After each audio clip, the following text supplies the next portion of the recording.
I hope you enjoyed the introduction track. Now let's talk more about the Prs Archon 50 Mark II. So today we will check the Prs Archon 50 Mark II, and I'm gonna play this amplifier with my Engl Pro XXL 4x12 cabinet with Celestion V30s. Also there's a Maxon Od808. Obviously I have a simple Shure SM57 which directly goes to my Focusrite 18920 audio interface, and I'm gonna play this amplifier with two different guitars of mine, which are Jackson King V Pro 2013, which is loaded with Seymour Duncan JB and 59. Also I have an Ibanez RGI6, and this thing is a baritone guitar with EMG 61 and 65. So let's talk about this amplifier. But first, if you're a first timer, let me introduce myself. I'm Tolga SERT and you're at Red Vault, which is a small recording facility in the basement of my home. And in here, I'm trying to explore the limits of my gear. And if you like to explore with me, please don't forget to subscribe to the channel and like the video. Those are really important for the growth of this channel. Now let's return to the amplifier. So this Archon came to me a few weeks ago, but before shooting a proper review video, I want to spend some quality time with it, and I played this amplifier with lots of different guitars with a few cabinets of mine, and I can easily say this amplifier is one of the most brutal amplifier I ever played. And you know, I'm a 5150 guy, but I also like the sound of the rectifiers too. Time to time, it depends on the mix or the purpose, and this thing has the soul of a 5150 with the saturation of a rectifier. Also, it sounds really in your face, and I hope I can demonstrate these characteristics of the amplifier to you guys as good as I can. Now let's talk about the features of the amplifier. You know, the Prs Archon 50 has two different channels which are clean and lead, and obviously we will check the lead section in depth. Also the design of lead and clean channels are identical with same EQ knobs, with a master knob and a volume knob. You know, actually the volume knob is a gain knob. Also we have a presence and depth knobs for the power amp section, which affects the both channels. Also we have a single switch, a power switch, and we don't have a standby switch, and it can be the worst idea for an amplifier, at least for me, but I hope there's a logic behind this design. On the back side of the Prs Archon, we have an FX loop, some speaker outputs, and a foot switch input. So it's quite conventional, it's quite regular. And now let's hear this piece. First I will play the amplifier with this Jackson King V Pro from 2013. It's an Indonesian made guitar, and this thing has an alder body with maple neck and ebony fretboard with 25.5 inch scale with Seymour Duncan JB and 59 as pickups. And let's start without the booster, without the Maxon Od808.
I think the amplifier, the knobs are really dynamic and it really shifts the character of the sound, but there is something more effective than all all of those combined, and this is the bright switch, and I hope you feel the difference.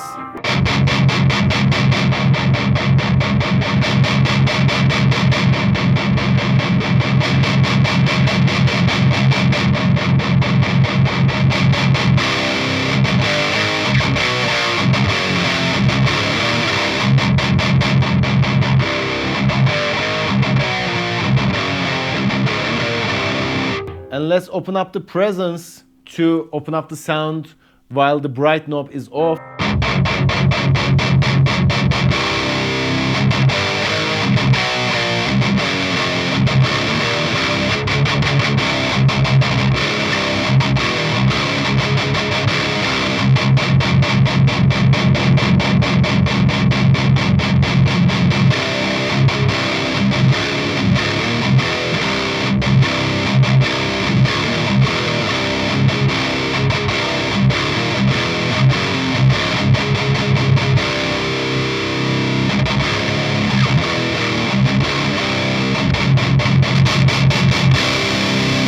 And it's too much.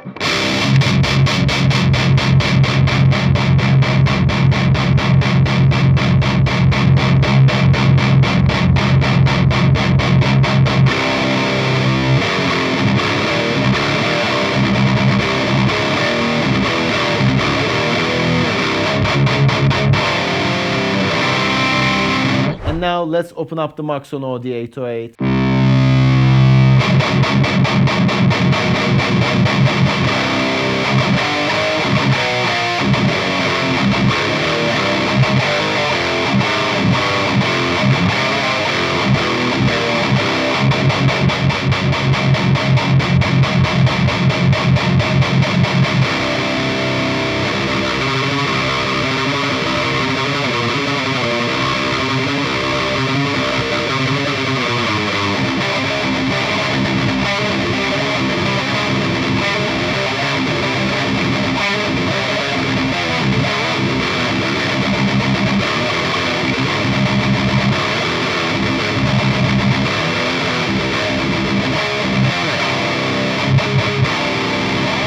You know, the amplifier sounds brutal even without a booster, and also the gain level and the dynamics of the amplifier is really production friendly, but no matter what, it sounds even more brutal with a proper booster. Now let's play more.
You know, at a certain point, the sound of the amplifier really opens up, and I really like this type of sound.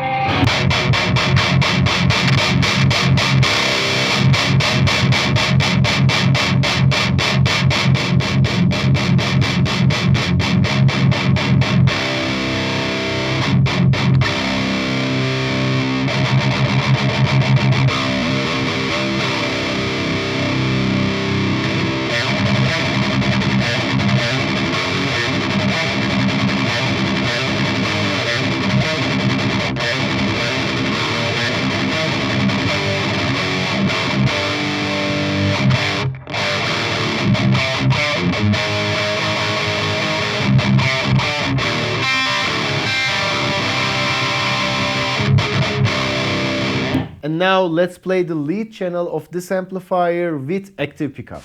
Now I'm holding an Ibanez RGI6 iron label, and the scale length of this guitar is 28 inch, and this is tuned to B standard. Also we have EMG 81 and 85 as pickups with a basswood body, with a fixed bridge, with a kill switch too. It's a really nice guitar. And now let's hear it first without a booster because we have an active pickup already.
I think with active pickups the amplifier lost its dynamics because of the signal that comes from the guitar, and it's one of the bottlenecks of the active pickups. You know, with passive pickups you can feel the response of the amplifier to your playing more compared to an active one. Also we can change the sound of the amplifier to a certain point. You know, to a certain point it sounds like day, and after a certain point it sounds like night. And let's check more.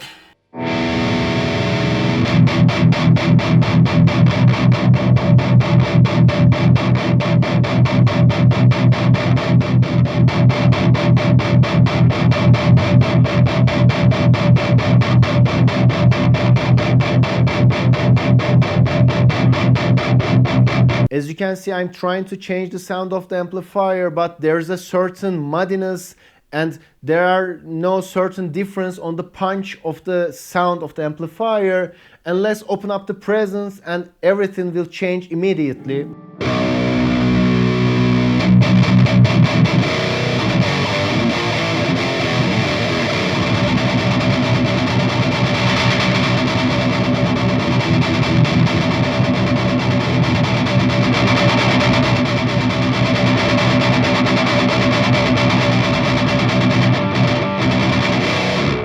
And now I hope you can feel it too. The differences are just adding up some volume and more spikiness to the sound, but you know, you don't have too much useful options while tweaking in this area. And now let's open up the booster and try to hold some frequencies to get a proper chugging metal tone.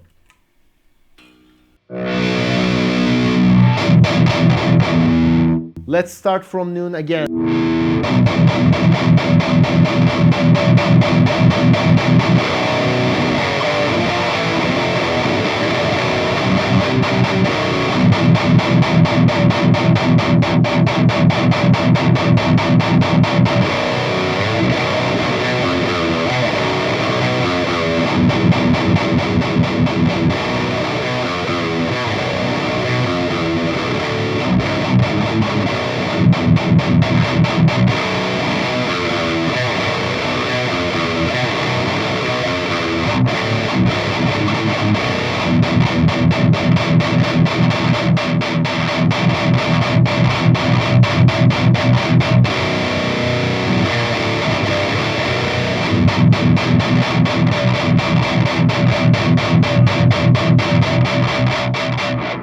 You know, with booster, the presence and depth knobs are working better compared to the sound without the booster.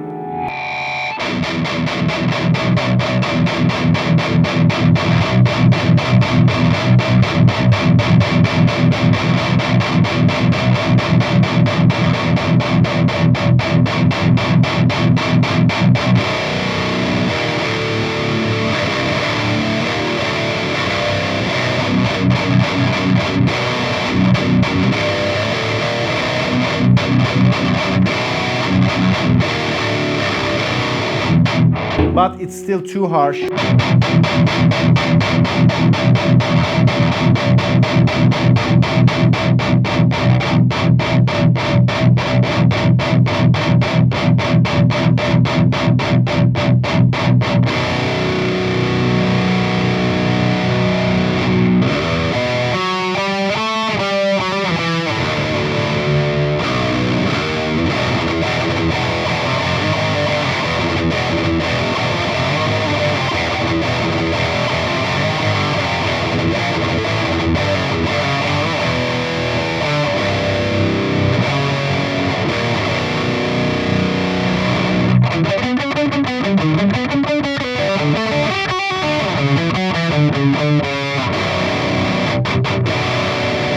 So, final thoughts. I think the amplifier sounds breathtaking, and also I really like the harshness that comes from the Engl Pro XXL. It adds a nice saturation to the sound of this amplifier, but also it sounds really good with a Mesa rectifier too, but I prefer this. Also, I would prefer to play this amplifier with a passive pickup guitar. You know, I don't like the unnecessary tight and compressed sound of an EMG81, but to the people who love the sound of EMG81, I hope you enjoyed the demo too. Also, as far as I know, the amplifier has a nice reputation for lots of people, and most of the time we are labeling the sound of this amplifier just like between the 5150 and Mesa rectifier. But you should get a rectifier and a 5150 first, because you couldn't get the sound of this amplifier, especially from a dual rectifier or triple rectifier, etc. You can get something really close to this one with a 5153 from EVH. You know, those amplifiers has a more modern side in them. So it shouldn't be your first pick if you want to have the best of both worlds, which is having a Mesa rectifier and the 5150 at the same time. I don't recommend it. But if you like to have lots of different options going around, you should definitely get one, because it has an original, unique type of sound with a good saturation, with a nice in-your-face type of characteristics. And I really loved it. It's breathtaking, and I totally recommend this amplifier. By the way, I just purchased this amplifier. It's not something sponsored. Anyway, this was Prs Archon 50 Mark II with an Engl Pro XXL 4x12 cabinet. I hope you enjoyed the content, and if you enjoyed, please don't forget to subscribe to the channel, like the video, and please don't forget to leave your opinions in the comments. Those are really important for me for the growth of this channel. Till the next video, see ya.